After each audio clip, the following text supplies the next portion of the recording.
तो आज हम कवर अप करने वाले हैं class 10th maths chapter 3 pair of linear equations in 2 variable के अब तक के प्रीवियस ईयर्स में जितने भी क्वेश्चन बोर्ड एग्जाम्स में आए हैं वो सब। तो फर्स्ट क्वेश्चन पढ़ेंगे। A system of 2 linear equations in 2 variable is inconsistent if the lines in the graph are। inconsistent का मतलब होता है no solution। हम दो वर्ड सुनते हैं inconsistent एंड कंसिस्टेंट। कंसिस्टेंट का मतलब है the equations that have a solution, जिनमें एटलीस्ट वन सॉल्यूशन हो, और इनकंसिस्टेंट का मतलब नो सॉल्यूशन। अब हमने अगर लीनियर इक्वेशन चैप्टर पढ़ा है तो हमें पता है कि कंसिस्टेंट यानी सॉल्यूशन दो ही केसेस में आता है। एक आता है या तो हमारे पास यूनिक सॉल्यूशन या फिर आते हैं infinitely many solution. Infinitely many या फिर यूनिक। अब इनफाइनाइटली मैनी आता है जब लाइन कैसी होती है, कोइंसिडेंट लाइंस, यानी एक के ऊपर एक लाइन होती है ऐसे। और यूनिक का मतलब हमारे पास लाइन कैसी होंगी, यूनिक मतलब वन सॉल्यूशन मिलेगा जब लाइन कैसी होंगी, इंटरसेक्टिंग लाइंस, एक दूसरे को कट कर रही हैं, इंटरसेक्ट कर रही हैं वन पॉइंट पे। और नो सॉल्यूशन कब होता है, जब लाइन कैसी होती है हमारे पास, पैरेलल लाइंस, जो कभी मीट ही नहीं करेंगी। जब मीट ही नहीं करेंगी तो there will be no solution. तो इनमें से क्या होना चाहिए, कोइंसिडेंट का मतलब तो सॉल्यूशन होता है consistent, intersecting at one point पे भी सॉल्यूशन होगा, इंटरसेक्ट एट राइट एंगल भी, यानी कट कर रही हैं। जहाँ भी लाइंस मिल रही हैं, मीट कर रही हैं, तो वहाँ तो सॉल्यूशन है। जहाँ मीट नहीं कर रही यानी पैरेलल, तो इसका आंसर क्या होना था, parallel lines. Now next question. A man lent, ये लिखा हुआ है lent, a man lent a part of his money at 10% per annum and the rest part at 15% per annum. एक पर्सन ने लेंट किया है अपनी मनी का कुछ पार्ट, यानी किसी को उधार दिया है, कितने, 10% पर एनम पे, और दूसरा पार्ट दिया है 15% एनम पे, यानी कुछ हिस्सा 10%, कुछ रुपीज़ 10% पर एनम पे दिए, कुछ 15% के इंटरेस्ट रेट के हिसाब से दिए हैं। His income at the end of the year is 1900, और उसको एट द एंड कितने पैसे मिले हैं, 1900। इफ़ ही, यानी इंटरेस्ट मिला इतना, if he had interchange the rate of interest on two sum he would have earned 200 more. Find the amount lent in both the cases. Basically एक person ने कुछ पैसे जो हैं वो 10% इंटरेस्ट पे लगाए हैं, ध्यान से देखेंगे। कुछ सम ऑफ मनी है जो उसने एक तो लगाई है, मान लो कुछ x रुपीज़ लगाए हैं, कितने इंटरेस्ट पे, 10% पे, और y रुपीज़ लगाए हैं कितने इंटरेस्ट पे, 15। तो इस केस में से इंटरेस्ट कितना आ रहा है, 1900। जब वो ये लगाता है x रुपीज़ 10% पे और y 15% पे, तो उसे कितने इंटरेस्ट आ रहा है, 1900। अब वही सेम सम ऑफ मनी, लेकिन इस बार वो क्या इंटरचेंज कर रहा है, interchange the rate of interest. एक बार x रुपीज़ पे कितना है, 15, और y पे कितना है, 10। तो इस केस में इंटरेस्ट जो आ रहा है वो 200 ज़्यादा आ रहा है, यानी 1900 तो था ही, 200 और ज़्यादा आ गया, यानी कितना आ गया, 2100। तो अब इसे कैसे करेंगे, ध्यान से देखेंगे। Let the money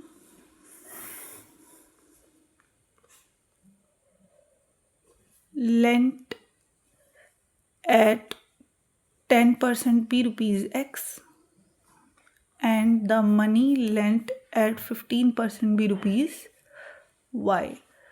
Therefore interest कितना हो जाएगा, इंटरेस्ट का फॉर्मूला होता है PRT अपॉन 100। तो अगर हम फर्स्ट इंटरेस्ट की बात करें, x रुपीज़, तो उसके लिए हो जाएगा, प्रिंसिपल क्या हुआ x, रेट क्या हो गया 10%, और टाइम पर एनम है तो यानी 1 ईयर अपॉन 100, और इंटरेस्ट ऑन y रुपीज़, ये कितना होगा 15 इंटू वाई इंटू 1 अपॉन 100, क्योंकि ये हमारा प्रिंसिपल है, ये हमारा रेट है, और ये है हमारा टाइम। और अकॉर्डिंग टू क्वेश्चन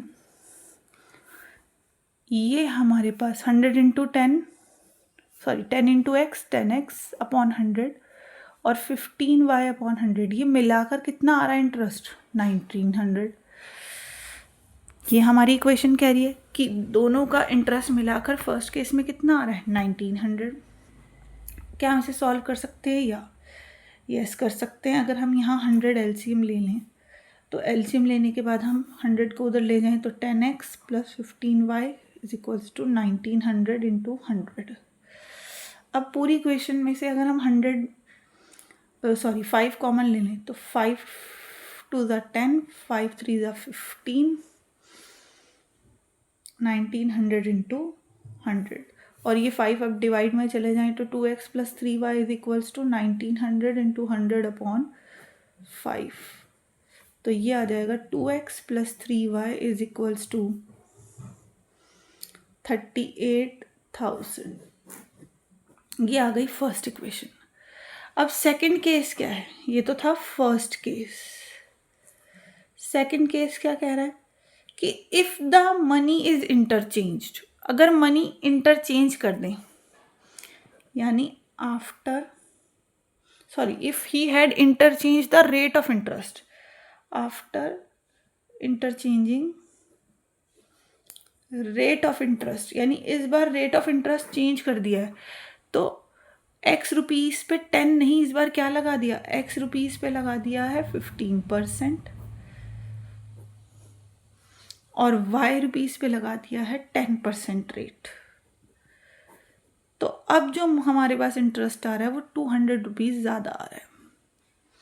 तो अब इक्वेशन क्या हो जाएगी, 15x upon 100 plus 10y upon 100 is equals to 2100।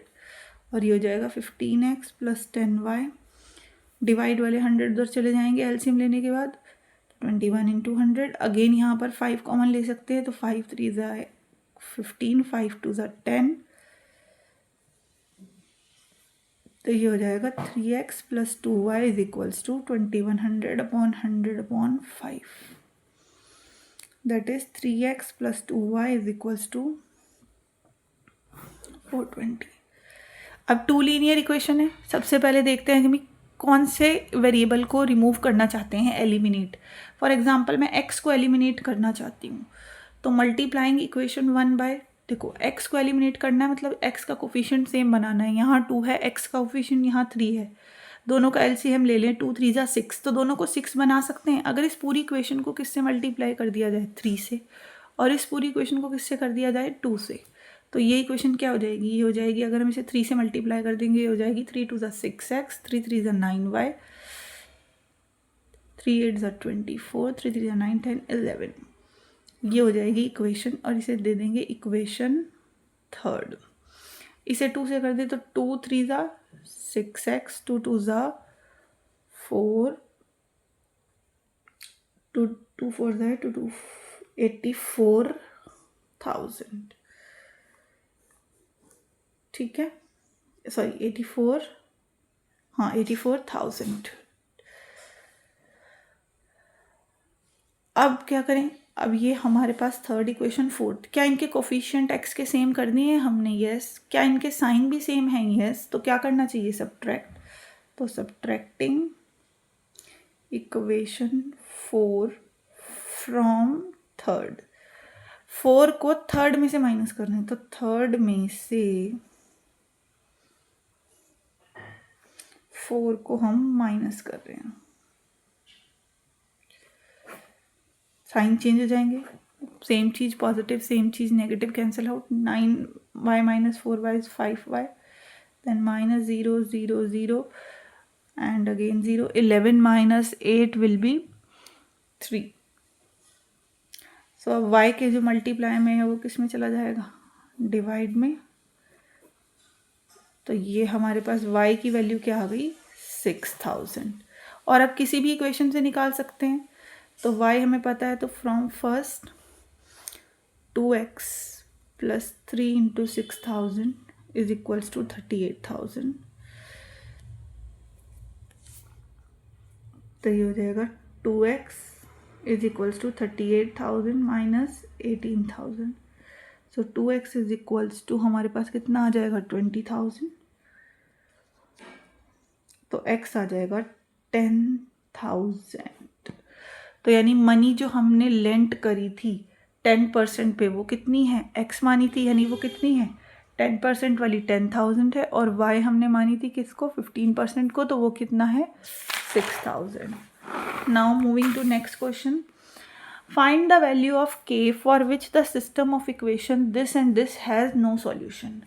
पहले तो हमें पता होना चाहिए कि अगर हमारे पास 2 इक्वेशंस हैं a1x a2b1y plus c1 equals to 0, और दूसरी है a2x plus b2y plus c2 is equals to 0, तो हमें पता होना चाहिए कि अगर a1 upon a2 not equals to b1 upon b2 होता है, यानी कि ऐसी लाइन होती हैं इंटरसेक्टिंग, तो सॉल्यूशन कैसा होता है, unique. Then we have unique solution. Now if a1 upon a2 is equals to b1 upon b2 equals to c1 upon c2, यानी लाइंस कैसी हैं, कोइंसिडेंट, और सॉल्यूशन क्या होते हैं, इनफाइनाइटली मैनी.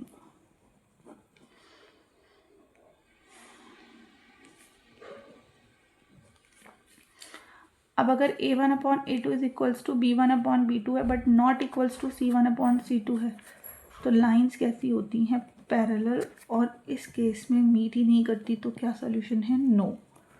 तो यही उन्होंने कहा है कि अगर नो सॉल्यूशन है तो k की वैल्यू फाइंड करो. पहले तो इक्वेशन की स्टैंडर्ड फॉर्म, इक्वेशंस को स्टैंडर्ड फॉर्म में लिखेंगे. x plus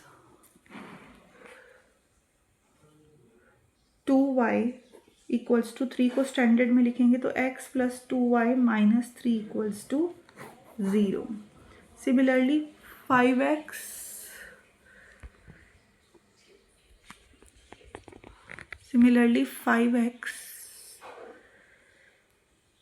plus ky is equals to 7, इसे अगर हम स्टैंडर्ड फॉर्म में लिखेंगे,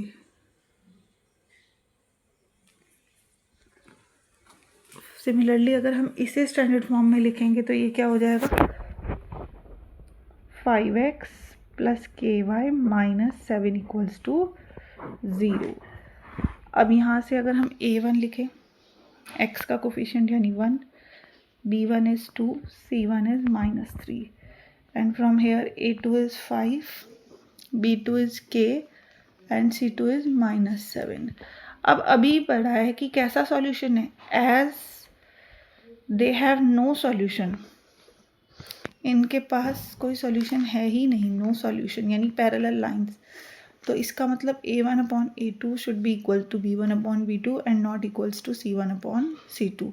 अब हम बस इक्वालिटी वाली कंडीशन ले लेते हैं. a1 अपॉन a2, a1 क्या है 1 अपॉन a2, a2 क्या है 5 इक्वल्स टू b1 यानी 2 और b2 क्या है k.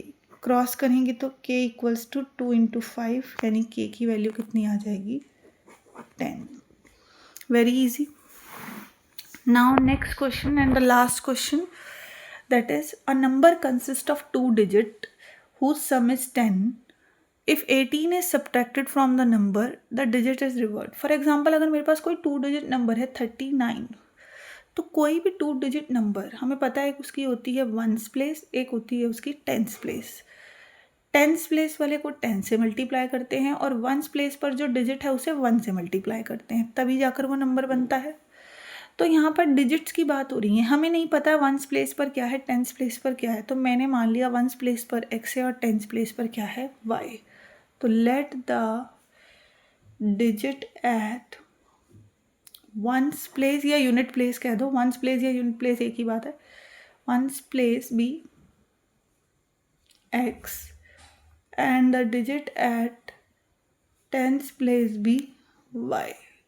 तो नंबर क्या हो जाएगा, नंबर हो जाएगा 10 इंटू 10s प्लेस यानी y and 1 into 1s place यानी 1, तो 10y प्लस x, ये हमारा हो जाएगा नंबर. अब कह रहे हैं कि डिजिट्स आर रिवर्स. अगर हम डिजिट्स को रिवर्स करते तो आफ्टर रिवर्सिंग द डिजिट्स, अगर हम डिजिट्स को रिवर्स कर देंगे, therefore the digit at 1s place क्या हो जाएगी, अब 1s प्लेस पर हो जाएगा y and digit at tenth place क्या हो जाएगा, टेंथ प्लेस पर अब एक्स कर दिया हमने। तो अब जो नया नंबर आएगा, द न्यू नंबर, अब वंस टेंथ प्लेस पर एक्स है और वंस प्लेस पर y है, that will be 10x plus y. Now according to question, sum a number consists of two digits whose sum is 10. Digits का सम क्या है, x और y, डिजिट्स हैं x और y और इनका सम क्या है 10। फिर क्या कहा है, if 18 is subtracted from the number, अगर हम इस गिवन नंबर में से 18 को सब्ट्रैक्ट कर दें तो हमें क्या मिल जाएगा, इट्स डिजिट्स आर रिवर्स। तो हमें अगर हम इस गिवन नंबर में से जो हमारा नंबर आया था उसमें से 18 को सब्ट्रैक्ट कर देंगे तो रिवर्स नंबर मिल जाएगा, यानी 10x plus y. Now alphabets यानी वेरिएबल्स को एक साइड पे करेंगे, ये इधर आएगा माइनस के 10x minus y plus 18 minus 9x plus minus minus plus minus minus. Now this is equation 1, this is equation 2। हम चाहते हैं कि x का कोफिशिएंट सेम बन जाए, यहाँ x का कोफिशिएंट -9 है, यहाँ पर भी 9 बनाने के लिए किससे मल्टीप्लाई करेंगे, 9 से। तो आफ्टर मल्टीप्लाइंग बाय 9 ये इक्वेशन क्या हो जाएगी, 9x plus 9y equals to 90। Make name it as third equation. Now x का कोफिशिएंट 9 है या -9, डिफरेंट साइन है, तो adding 2 and 3, adding equation 2 and 3, अगर हम सेकेंड और थर्ड इक्वेशन को ऐड कर देते हैं तो ये कैंसिल होगा, 9 और 9 18, 108। यहाँ से y आ जाएगा 108/18 यानी 6। y जैसे ही 6 आ गया तो from first equation x plus y 10 है, x plus 6 is equals to 10, तो x is equals to 10 minus 6 which is 4। Therefore x की वैल्यू क्या आ जाएगी हमारे पास 4। तो digit at tenth place, hence जो नंबर है वो क्या था 10, नंबर था 10y प्लस x यानी 10 इंटू वाई, वाई कितना आया 6 प्लस x यानी 4, 60 प्लस 4 विच इज़ 64। ऐसे ही हम सारे चैप्टर्स जो क्लास 10th के हैं उनको कवर अप करने वाले हैं, उनके प्रीवियस ईयर बोर्ड्स में जितने भी क्वेश्चन आए हैं। So follow for more such questions.